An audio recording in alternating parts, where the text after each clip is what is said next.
Olá,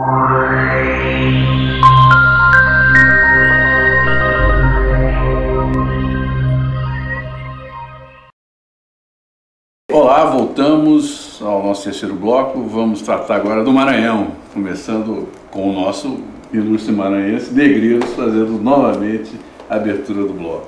Como é que o senhor vai conciliar essa situação em que o senhor é candidato e apoiando o campo Lula e sendo apoiado por ele na questão municipal, e a circunstância de a Rosiana ser candidata à reeleição e ela apoiar o presidente da República e por ele ser apoiado também? O Lula tem duas situações no Maranhão. Isso não é inédito em termos nacionais, porque isso se reproduzirá em vários estados. No Rio de Janeiro, provavelmente, na Bahia, aqui em Brasília e em outros lugares.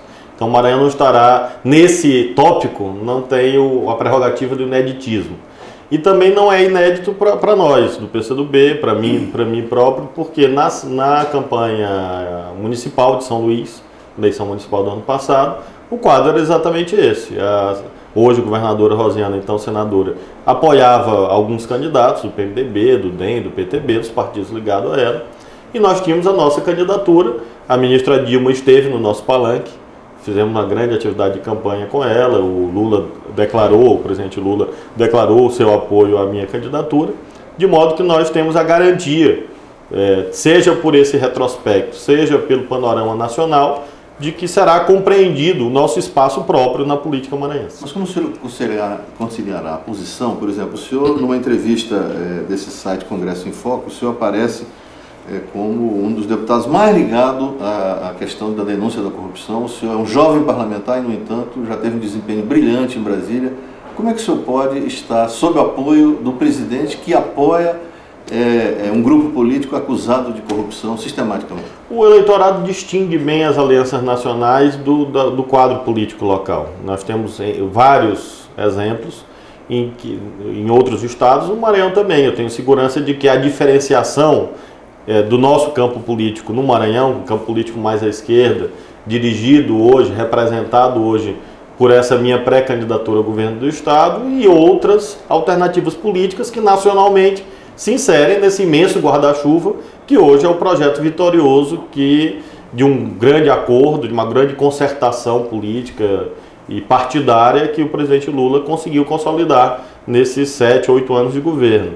Então eu realmente não imagino que o quadro nacional deva se reproduzir mecanicamente nas situações locais. Não só em relação ao Maranhão, porque isso é impossível num país de dimensões continentais.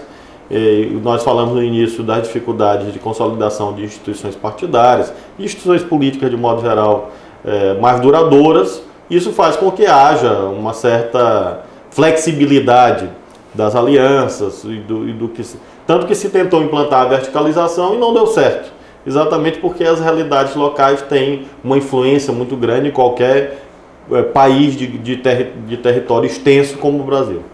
O PCdoB vai apoiar o candidato do PT à presidência da República. Lá no Maranhão, o senhor espera o apoio do PT? Como é que estão localizados ali os principais nomes posicionados em termos de nomes e de alianças? A princípio nós buscamos o casamento com o PSB e com o PT, que é o casamento mais natural. Nós temos uma relação nacional desde a Frente Brasil Popular, desde 89, em que a aliança era exatamente PT, PCdoB e PSB. Então nós temos, eu sempre digo aos companheiros do PT, eu próprio fui do PT durante praticamente toda a minha vida política e tenho uma relação muito fraterna, seja nacional, seja estadualmente, com o partido do qual eu fiz parte. E sempre digo aos companheiros do PT de que não é ficar, não é uma paquera, é um casamento sólido, que tem uma história e que deve continuar. O PT está em processo de renovação das direções, em todos os níveis. Nós aguardamos isso, agora em novembro, final de novembro se define isso. E aí nós vamos procurar institucionalmente o PT e buscar uma aliança política que apresente candidaturas ao governo e ao Senado.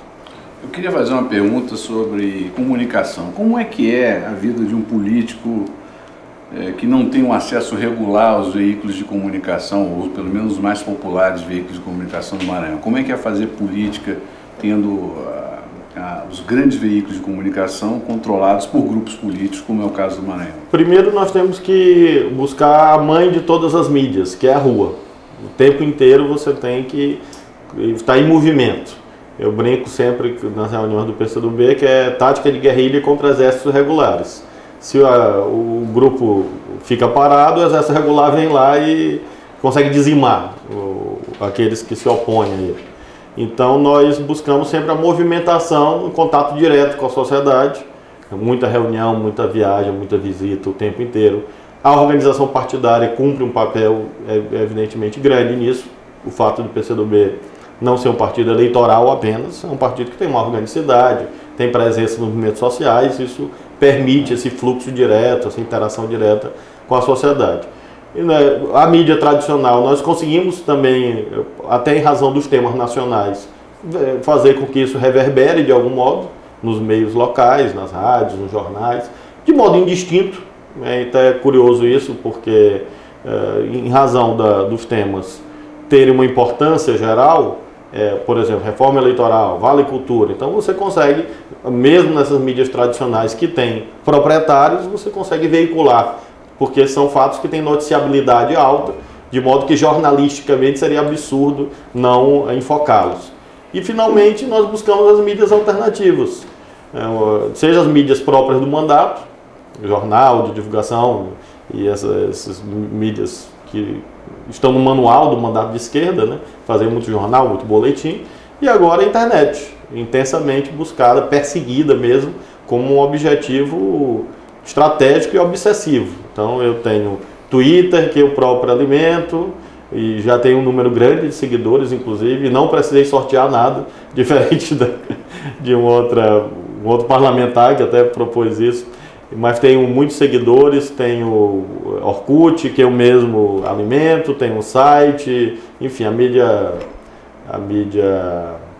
de alta tecnologia nós estamos buscando todas. Qual é a opção pelo governo do Estado? Se o senhor é um deputado de qualidade, a Câmara é tão carente de deputados com tanta facilidade como o senhor tem de tratar dos temas nacionais e tudo, por que o senhor faz uma opção, ainda no primeiro mandato, o senhor deriva já para um cargo executivo?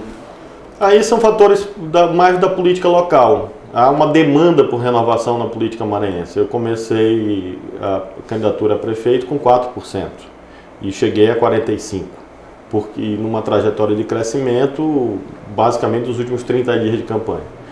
Porque há essa demanda por renovação. Hoje, nas pesquisas, eu apareço com 12%, 15%, 18% para o governo do Estado.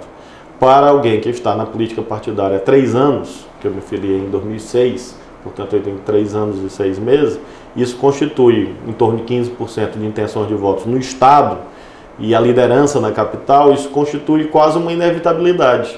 É muito difícil não ser candidato se você tem o espaço social, a demanda por renovação, você tem o personagem posicionado, você tem forças partidárias que aderem, você tem uma necessidade de alterar a realidade social do nosso Estado por todas as suas potencialidades, por esse fosso injustificável entre elas, as potencialidades e a realidade material concreta, de modo que é uma inevitabilidade e hoje um desejo de liderar uma coalizão de forças políticas que consigam colocar o Maranhão em condições de realizar as suas potencialidades, seja legadas pela natureza, por Deus, aquelas potencialidades de estar a 2 graus da linha do Equador, ter o segundo maior litoral do Brasil, 640 km de litoral, 333 mil km², ser cortado por 5 rodovias federais, 3 ferrovias, a 4ª a caminho, que é a Transnordestina, um complexo mineral e metalúrgico de grande importância, siderurgia, investimentos, uma agricultura familiar pujante, 1 milhão de maranhenses vivendo da pesca. Portanto, nós temos várias vocações econômicas, que nós estamos perto dos grandes centros consumidores do planeta, Europa Ocidental, Estados Unidos, Japão. Temos um complexo portuário de grande importância, não temos problema de energia, não temos um regime de chuva favoráveis, solo, ou seja, temos tudo, menos política, gestão. E essa leitura que justifica essa pré-candidatura ao governo do Estado. Bom, vamos encerrar esse bloco e já voltamos.